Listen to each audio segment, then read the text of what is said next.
মূলা রান্না করব। এখন কেটে ধুয়ে নিব। মূলা রান্না করব, মূলা কেটে নিলাম, কেটে ধুয়ে নিলাম। তো এখন একটু বাফিয়ে নিব। বাফানোর জন্য জলে সিদ্ধতে বসিয়ে দিলাম। আমি মূলা সব সময় বাফিয়ে রান্না করি, কে কীভাবে রান্না করেন জানি না, তো বাফিয়ে নিচ্ছি। মূলা বাফিয়ে নিলে যে একটা মূলাতে বাজে গন্ধ থাকে, বাজে গন্ধটা অনেক কমে যায়, তাই আমি বাফিয়ে রান্না করি।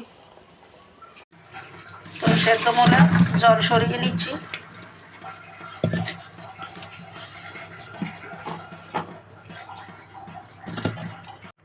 এইবার রান্না করার পালা। মাছ ধুয়ে লবণ হলুদ দিয়ে মেখে নিলাম, ভেজে নিব এখন। তো সব কিছু দিয়ে মূলা কষিয়ে নিচ্ছি।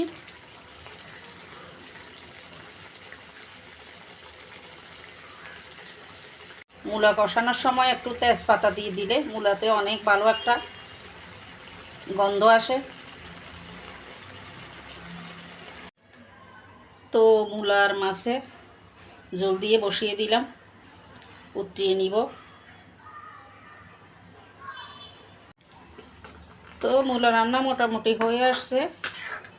কাতল মাছ দিয়ে লবণ দেখে নিলাম, ঠিক আছে।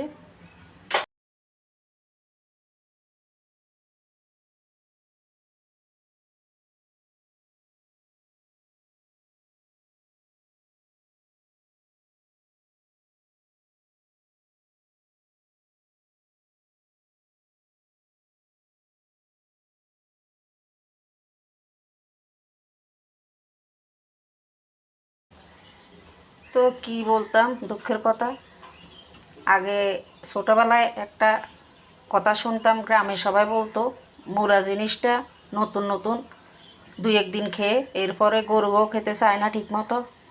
ও মা গো মা, এখন সেই মূলার কেজি প্রথম একদিন 100 টাকা করে আনলাম, এখন 70 টাকা করে আনলাম। মানে কি যে অবস্থা বুঝতেছি না, কি এরকমই হবে না ভবিষ্যতে পরিবর্তন হবে তাও বুঝতেছি না।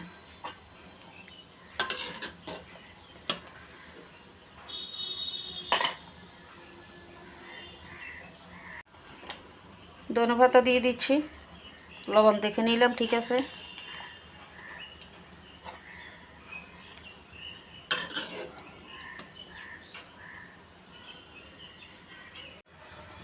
তো হয়ে গেল আমার মাছ দিয়ে মূলার ঝোল।